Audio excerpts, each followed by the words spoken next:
السلام علیکم ورحمۃ اللہ وبرکاتہ۔ آج کی ہماری گفتگو کا عنوان اصلاح معاشرہ کے حوالہ سے کمنٹس کی صورت میں ایک سوال کیا گیا۔ اگر کوئی شخص امام کو غلطی سے برا بھلا کہے، جس امام کو برا بھلا کہا ہے اسی کے پیچھے وہ نماز بھی پڑھنا چاہتا ہے، کیا وہ آدمی جس نے امام کو برا بھلا کہا، کیا اس آدمی کی اسی امام کے پیچھے نماز پڑھنا کیسا ہے؟ کیا اس کی نماز پڑھنا اسی امام کے پیچھے صحیح ہوگا یا اس بندے کی نماز نہیں ہوگی؟ اس کا شرعی طور پر حکم اور ضابطہ کیا ہے؟ سب سے پہلے ہمیں ایک ضابطہ جاننا ہوگا۔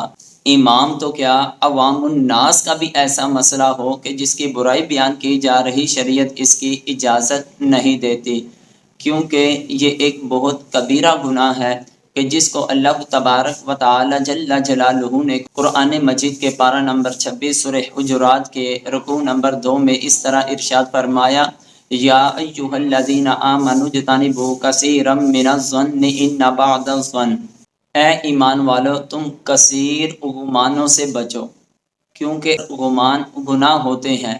ولا تجسسوا، اور نہ ہی تم دوسروں کے عیب کے پیچھے پڑ جاؤ، ان کو مکھیوں کی طرح گندگی جیسے تلاش کرتی ہیں، اسی طرح تم لوگوں کے عیبوں کو تلاش کرنا نہ شروع کر دو۔ ولا یغتب بعضکم بعضا، نہ ہی تمہارا بعض کی غیبت کرے۔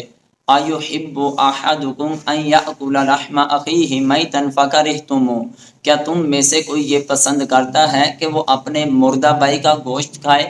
یعنی اس آیہ مقدسہ میں اللہ تبارک و تعالی جل جلالہ نے 3 چیزوں کا ذکر فرمایا۔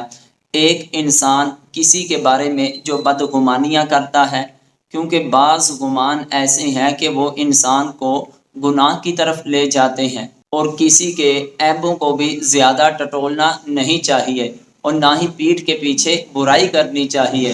تو گویا کہ یہ امام ہو یا عوام الناس ہو، کسی بھی مسلمان کی برائی، بدگمانی، اس کے عیبوں کو تلاش کرنا شریعت اجازت نہیں دیتی۔ اب رہا مسئلہ یہ کہ انہوں نے امام کو برا بھلا غلطی سے کہا، تو اب وہ اسی امام کے پیچھے نماز پڑھنا چاہتے ہیں، تو اس کے لیے شرعی طور پر حکم اور ضابطہ کیا ہے؟ تو وہ آدمی کہ جس نے امام کو برا بھلا کہا، غلطی سے کہا، سب سے پہلے وہ اپنا محاسبہ کرے۔ میں نے امام کو برا بھلا کہا، امام کے سامنے کہا یا چند لوگوں کے سامنے کہا، امام کی عدم موجودگی میں کہا؟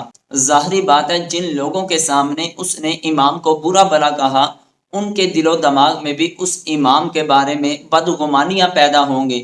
امام کی عدم موجودگی میں کہا تو یہ غیبت کا زمرہ ہے، یا اس نے ویسے ہی بدگمانی کہا، یہ بھی قرآن سے ثابت ہے کہ یہ بھی گناہ ہے۔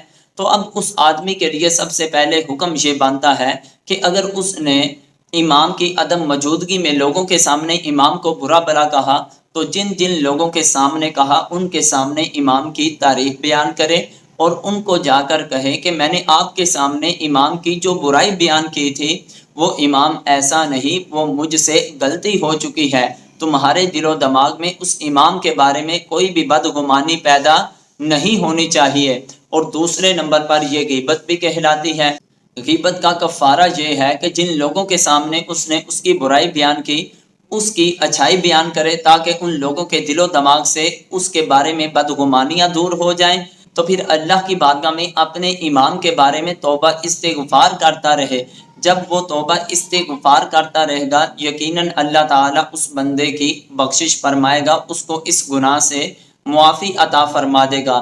رہا مسئلہ امام کے پیچھے نماز پڑھنے کا، اس نے امام کی جو برائی بیان کی، کیا شرعی حدود کو پامال کرنے کی وجہ سے ہے، کیا کبیرہ گناہ کرنے کی وجہ سے ہے، یا ایک ذاتی بغض کی وجہ سے ہے؟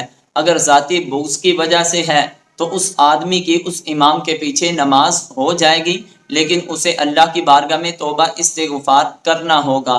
ہاں، اگر اس نے امام کے اندر کوئی ایسی چیز دیکھی ہے کہ جو شریعت کے خلاف ہے، تو پھر وہ بہت ہی ادب و احترام کے پہلو کو مد نظر رکھتے ہوئے اس امام کی بارگاہ میں جا کر ان کی اصلاح کرے۔ یقیناً جب ادب و احترام کے پہلو کو مد نظر رکھتے ہوئے اس نے اخلاق کے ساتھ جا کر ان کی بارگاہ میں ان کی برائی کو گزارش کرے گا، وہ یقیناً اپنی اصلاح فرما لیں گے۔ اب رہا مسئلہ یہ کہ وہ بندہ کہ جس نے غلطی سے امام کی برائی بیان کی، اب وہ امام کے پیچھے نماز پڑھے گا، اس کی نماز ہو جائے گی، لیکن اسے توبہ استغفار اللہ کی بارگاہ میں اپنے اس عمل کی وجہ سے کرتے رہنا ہوگا، کیونکہ اللہ کے محبوب علیہ السلام کا فرمان عالی شان ہے کہ اگر کوئی امام متقی صالح پرہیزگار ہے، اس نے کسی صالح متقی امام کے پیچھے نماز پڑھی، ایسا ہے کہ جیسے اس نے کسی نبی کے پیچھے نماز پڑھی ہے۔ تو اس لیے امام کو بھی اپنے منصب کا خیال کرنا ہوگا، جو اللہ کی ذات نے اس کو عزت مقام و مرتبہ عطا کیا ہے، اس کا بھی تحفظ کرنا ہوگا، اور لوگوں کو بھی ان کی عزت و تکریم کا خیال کرنا ہوگا۔ اللہ کی بارگاہ میں دعا ہے ہم سب کو با ادب مسلمان بنائے۔ واللہ اعلم ورسولہ۔